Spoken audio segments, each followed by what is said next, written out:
last time the Alien Enemies Act was invoked, it was during World War XI. Bruh.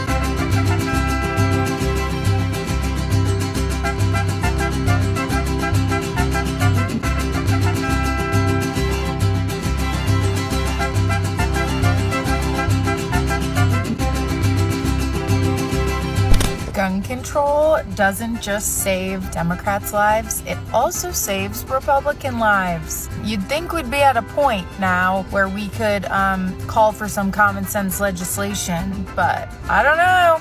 Also here to say that political violence is never okay. Duh. That's the difference between us and them. But there's something we can do about it. Common sense gun legislation. Happy Tuesday. Feeling a little anxious today. Tim Walz' daughter seems so normal, doesn't she? Kind of reminds me of Kamala's daughter, actually. Remember her? I experienced a lot of climate anxiety. I got pretty bogged down after the election when I was in a mental hospital, which that's a whole other thing. If anyone has video of Trump's kids talking like these two, please send me the link. I'll wait. Hopeless Walz' assertion that gun control saves lives isn't backed up by anything she said in her video or by any facts of which I'm aware. And 60 years ago, you could buy a handgun from a mail-order catalog. They'd ship it right to your door. But back then, we didn't have problems with mass shootings like we do today. I sometimes wonder if it has anything to do with the fact that most Americans these days grow up heavily medicated in godless households while being taught that people are good or bad based on skin color, sex, and sexual orientation. Nah, I'm sure that has nothing to do with it. It's just the guns. What exactly is the so-called common sense legislation young Walz is calling for? And we already have countless gun laws at the state and federal level. But what we also have is the Second Amendment, which quite frankly is violated by pretty much all of those laws. But that's the point. I mean, the left sees the Second Amendment the same way it sees the First Amendment. It's an obstacle standing in their way. The party calling for more gun control is the same one that censored people for having unapproved opinions about COVID, even in the many cases in which those opinions were expressed by licensed, practicing physicians. These same people don't even want to consider gender dysphoria as a mental illness because that might preclude trans people from obtaining firearms. Reality never gets in your way when you're a leftist. I mean, that's why Dope Walz is able to look us in the eye and condemn political violence while making the preposterous assertion that their side doesn't engage in it or call for such things, when quite obviously the bullets are all flying from the left to the right. But then maybe I'm being too hard on Ms. Walz. I mean, can any of us really say we would have reached adulthood with our sanity intact with these two as parents? I've become friends with school shooters.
Trump issued an executive order threatening tariffs on any country supplying fuel to Cuba. This was this January, just a few months ago. And oil shipments from Venezuela, that's where Cuba had been getting its oil, were halted after the U.S. operations to kidnap Nicolas Maduro. Since January, only one Russian tanker of oil has made it to Cuba. And one tanker has enough oil basically for 10 to 14 days of Cuba's oil needs. It is a crisis beyond imagination. Just this past Friday, on May 1st, Trump signed a broad executive order that widens sanctions and allows for new penalties against foreign banks and firms that are dealing with Cuba. I have called these sanctions an economic bombing of the infrastructure of Cuba. It is illegal to bomb the infrastructure of any country. This is essentially doing the same thing. It is bombing the infrastructure of Cuba. Speaking of crises, your position as a United States Congresswoman is a real crisis to the people of Washington State. Every time in recent memory when Jayapal's state has made the news, it was for something bad. And perhaps this sheds some light on the reasons why that is. I mean, why would a Congresswoman from Washington State be so concerned about a foreign country and a communist adversary of ours at that? Washington's 7th District, which Jayapal supposedly represents, includes Seattle. You remember Seattle. It's the city made infamous by surrendering a portion of its streets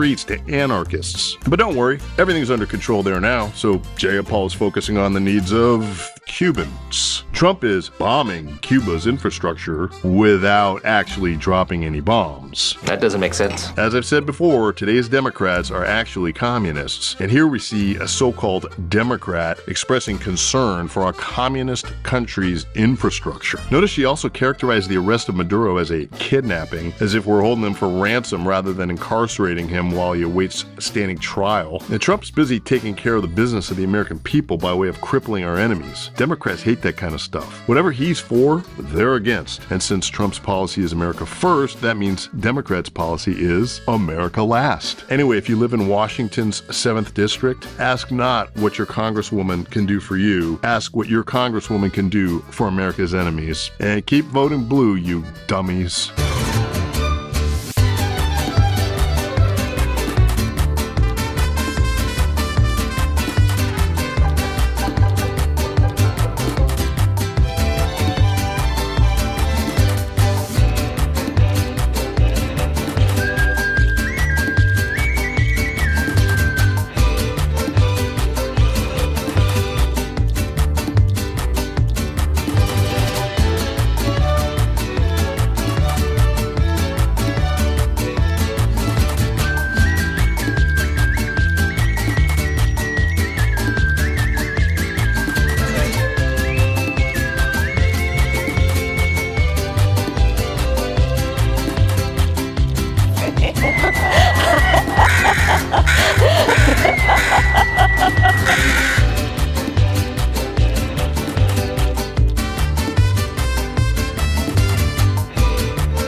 I'm not trying to impress you.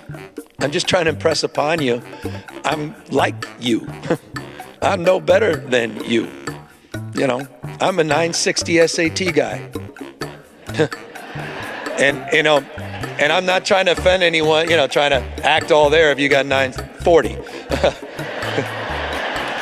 But literally a 960 SAT guy. I cannot, you've never seen me read a speech. Because I cannot read a speech. Maybe the wrong business to be in. It's not the lie that bugs me, it's the insult to my intelligence. And I don't even consider myself to be particularly intelligent.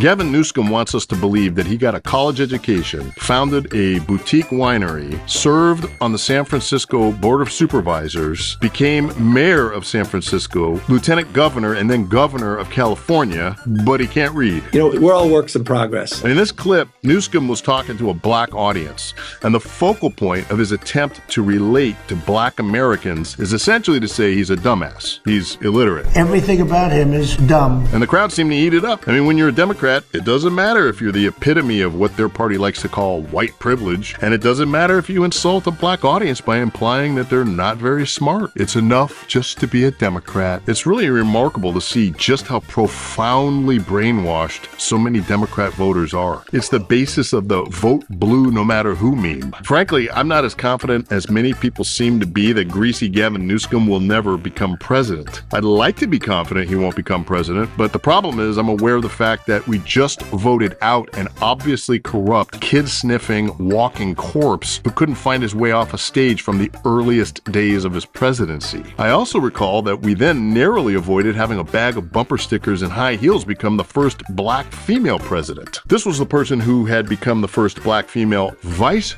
president for no other reason than she was a black female. Hell, notwithstanding the fact that she lost, crooked Hillary actually won the popular vote, and I found her to be probably the most off-putting politician I've ever seen before or since. An utterly loathsome human being. Newsom seems like a prince of a guy by comparison, but the Democrats don't have a talent pool. They don't even have a talent puddle, and with a bar that low, even a douchebag like Newsom can clear it in penny loafers. That's all for today, folks. Gavin Newsom has admitted that he has learning disabilities. I think a president should not have learning disabilities, okay?